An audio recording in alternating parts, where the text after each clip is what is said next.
झारखंड का दुमका जिला इन दिनों पशु तस्करों के लिए सेफ कॉरिडोर बन गया है। हम ऐसा क्यों कह रहे हैं, देखिए द न्यूज़ पोस्ट की इस खास रिपोर्ट में। दुमका को झारखंड की उपराजधानी का दर्जा प्राप्त है और दुमका के रास्ते इन दिनों पशु तस्करी का धंधा चरम पर है। पशु तस्करी का यह नेटवर्क बिहार से दुमका के रास्ते पश्चिम बंगाल तक फैला हुआ है। ताज़ा मामला रविवार रात की है। दुमका जिला के शिकारीपाड़ा थाना के चाय पानी जंगल के समीप तीखी मोड़ पर पशु लदा एक ट्रक दुर्घटनाग्रस्त हो गया। इस घटना में एक व्यक्ति सहित आधा दर्जन गोवंशीय पशु की मौत हो गई। आज सुबह पुलिस को इसकी सूचना मिली। मौके पर पहुंची पुलिस ने शव को कब्जे में लेकर दुर्घटनाग्रस्त ट्रक के साथ थाना पहुंची। कागजी प्रक्रिया पूरी की जा रही है। मृतक की पहचान नहीं हो पाई है। सूचना मिली कि ननंसी पुलिया के पास जानवर भारी लोड गाड़ी संतुलन खोकर गिर गई, जिससे 5-6-7 जानवर स्पॉट डेथ। उसमें आदमी भी मरने की सूचना है। उसमें एक आदमी का मृत्यु। तो बताइए सर, इसका नाम पता का मालूम नहीं। दुमका जिला के लिए यह कोई पहली घटना नहीं है। इसके पूर्व भी कई पशु गाड़ी दुर्घटना का शिकार हो चुकी है, जिसमें बेजुबान पशु के साथ साथ इंसान की भी मौत हुई। अगर आप दुमका के नक्शा को देखें तो इसकी एक सीमा बिहार से लगती है तो दूसरी सीमा पश्चिम बंगाल से। बिहार के भागलपुर और बांका के रास्ते पशु तस्कर पशु लोड ट्रक लेकर दुमका के हंसडीहा थाना में प्रवेश करते हैं। हंसडीहा, रामगढ़, जामा, मुफस्सिल, नगर और शिकारीपाड़ा थाना पार कर पश्चिम बंगाल में प्रवेश कर जाते हैं।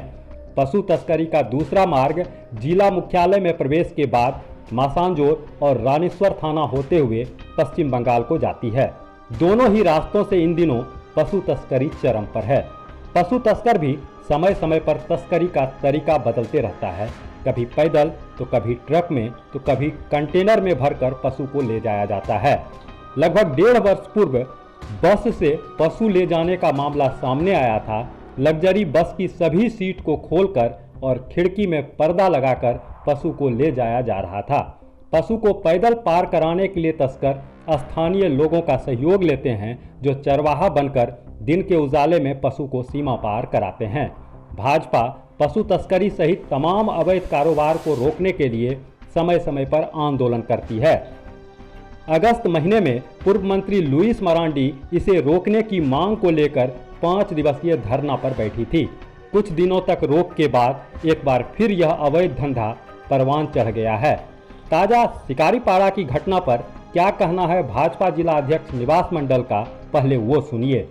कि भारतीय जनता पार्टी जिला संगठन की ओर से पशु तस्करी का मुद्दा को लेकर भारतीय जनता पार्टी दुमका के डीआईजी से लेकर एसपी से लेकर डीसी को यह मांग पत्र सौंपकर यह आग्रह की है कि दुमका में पशु तस्करी का जो हब बना हुआ है या पशु तस्करी का जो धंधा का जो स्थान बना हुआ है, इस पर प्रशासन खड़ा उतरे। हमने प्रशासन के पुलिस प्रशासन के मुखिया पुलिस अधीक्षक से कई बार मैंने इस मुद्दे पर अपनी बात को रखा है कि दुमका में पशु तस्करी खुलेआम हो रही है। और जब से यह हेमंत सरकार मुख्यमंत्री बने हैं तब से तो पशु तस्करी का धंधा रात दिन दुमका के रास्ते से बंगाल की ओर जाता है। लेकिन मैं इतना बता देना चाहता हूं कि पूर्ववर्ती सरकार रघुवर सरकार के शासनकाल में मजाल नहीं होता था कि एक भी ट्रक वाला पशु ढोने का काम करे। आज मैं कह सकता हूं कि अब पशु तस्करी के धंधा सरकार के लोग सम्मिलित होकर पशु तस्करी की धंधा करा रहे हैं। वैसे तो दुमका प्रशासन कभी भी इस बात को स्वीकार नहीं करती कि दुमका के रास्ते पशु की तस्करी होती है, लेकिन समय समय पर पशु लदे ट्रक के दुर्घटना के बाद इसका खुलासा स्वतः हो जाता है। पूछने पर हमेशा एक ही जवाब रहता है कि अवैध कार्य होने नहीं दिया जाएगा और इसमें संलिप्त लोगों के खिलाफ कड़ी कार्रवाई की जाएगी। लेकिन सवाल उठता है कि क्या सचमुच जिला प्रशासन पशु तस्करी रोकने के लिए गंभीर है? अगर ऐसा होता तो कई थाना के सामने से गुजरते हुए पशु लोड वाहन पश्चिम बंगाल नहीं पहुंचता। क्या तस्कर के सामने प्रशासन नतमस्तक है या फिर इनकी संलिप्तता से यह अवैध कारोबार फल फूल रहा है? द न्यूज़ पोस्ट के लिए दुमका से पंचम कुमार झा।